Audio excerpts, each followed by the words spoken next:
Hello and welcome to iDoctor Clinic episode. Oh, God knows what episode number we're on now. We do that every week, don't we? Hope you had a nice, lovely Christmas. Drank loads of beer, ate loads of lovely turkey. I enjoyed filming our Christmas special for you. I hope you enjoyed that. Sat in the pub in my Christmas jumper, Christmas hat, and my hair's grown, obviously, with barbers being open over Christmas. I'm only kidding. It's me. Ha ha! You never guessed that, did you? Oya's a busy man, and we haven't had time to film the podcast this week, so I'm unfortunately your host today. Alex is going to be asking me a few questions, and hopefully I've got the answers for you. Before we get into the questions, if you don't know me already, I'm Nathan, also known as Platzi, if you ask Alex. I've been here nearly 2 years now. It'll be 2 years probably when this podcast drops, so go me. Thanks to Ollie for keeping me here still, even though I've probably cost him a few quid over years. I had no background whatsoever in phone repair. I couldn't tell you the difference between an iPhone 8 and an iPhone 12. Some might say I still can't. But now, after a couple of years, I think I'm getting there. Ollie's still got a good 4 years experience on me. So if you come in for the iDoctor, you get Ollie. If you want a nurse, you get me. Right, let's get into the nitty gritty. Alex got some questions for me. Alex, fire away. What's it like working for the iDoctor? Well, I knew Ollie before he was the iDoctor. He was just a bit of a training nerd, and he still is, some might say. But yeah, I went to school with Ollie. He was in the year above, but I actually got friends with him through his cousin who was in my English class. We're all still friends now. 2 years ago, just before the World Cup started, me and Ollie went for a pint, talking about work, and Ollie sort of offered me a job, and I snapped his hands off because I was fed up of working silly hours in a warehouse, really. Working for the iDoctor, though, is great. Paid for his Christmas too. What more do you want? And like I say, I knew absolutely nothing about phones or tablets when I started working here, and thanks to the University of YouTube and the iDoctor himself, I can now identify an iPhone 8 from an iPhone 12. So in another 2 years, maybe I can actually fix one. No, I'm only kidding. I'll never be able to fix one. What would I class as my speciality repair? iPhone 11 screen. I mean, we timed it the other day, and it was 11 minutes, which I think is pretty decent. And you've got to bear in mind that includes cleaning up the chassis, which probably takes longer than actually changing the screen, and also doing other jobs in between. So 11 minutes for a screen change, I don't think that's bad. My nemesis is an iPhone 8. Don't ask why. It should be easy, but for some reason, I have a fight with an iPhone 8 once a week. Whenever it comes in, I try and palm it off on Ollie, but it doesn't always work because I know I'm going to have a fight with it. And I can't even tell you why I hate it so much and why I have a fight with it.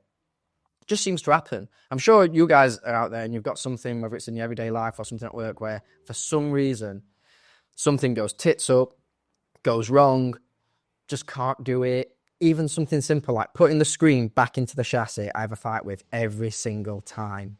And I hate doing them. So if you've got an iPhone 8, please don't make me do it. Ask for Ollie. Cheers.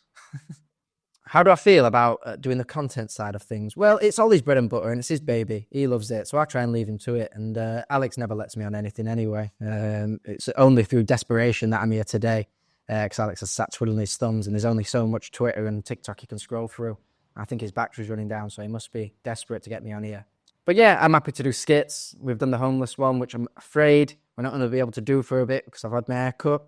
I'll have to grow my beard really long, I guess, and we might be able to do that again. And I've also stopped smoking, so I don't stand on the front anymore, go crouching down and smoking fags. So that skit's gone. I'm going to have to find something else.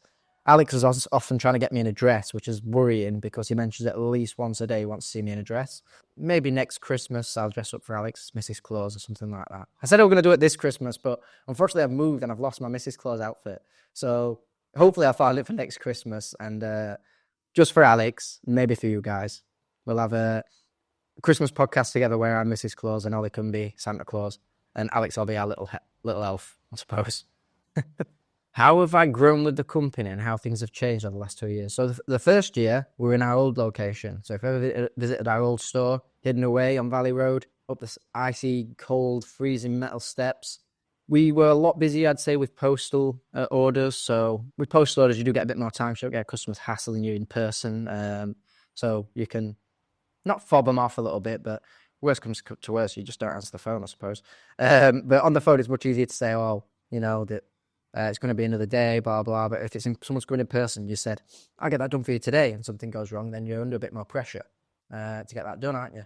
So since we're moving from the old store, now the amount of walk-ins we get, I mean, I don't think we ever had just a random walk-in at the old store because you would never have known we were there. You'd have to search for us specifically, find out where we were, or call us, or get someone to bring you. The first time I met Ollie down at the workshop, I actually parked up outside and I was like, where the hell are you? Because I can't find you. And then he sent me to the wrong gate and then I had to come back up. So it was a bit of a nightmare. Now, as you can see, we're on a main road. There's cars going up and down here all the time, constant. I work on the front, so I see how busy it is and how many people walk past. Probably not how many people walk past Sabra today because it's cold, horrible and windy out there and it's coming up to Christmas. So no one's really walking past. But the amount of people just walk in and go, I didn't know you were here. And they end up buying cables, case, screen protectors. It's just improved massively. With the workload, I mean, I said, we moved in here about last November. So now filming this coming up to Christmas, I said to Ollie, man, are we a lot quieter or are we just more organised? And we actually looked and it turns out we're way more organised. So we're always trying to improve and get better. And I think sometimes it takes a little bit longer than it should, but we do eventually get there. But I'd say we're a lot more organised now. We've got better systems in place. Obviously, I know what I'm doing a lot more, I'd like to think. Ollie might disagree. Alex will definitely disagree. But we're a well-oiled machine most of the time now, I'd like to say. We communicate well, which is really important. Sometimes, if Ollie's off, I need to know what he's done or not done. We do a good handover, which we probably need to get a bit better, actually. Apart from that, pretty solid. But the massive change in business, I bet we're probably 4 times busier here than we were at the old store, which is huge for a small independent business like us. So thank you, one and all, if you're watching this, when you come in, for coming in and helping support iDoctor. Any last questions, Alex? No, get off me podcast. I thought I'd say that. Merry Christmas. I hope you had a good Christmas. Happy New Year if it comes out before New Year. If Alex cuts this, then he hates me.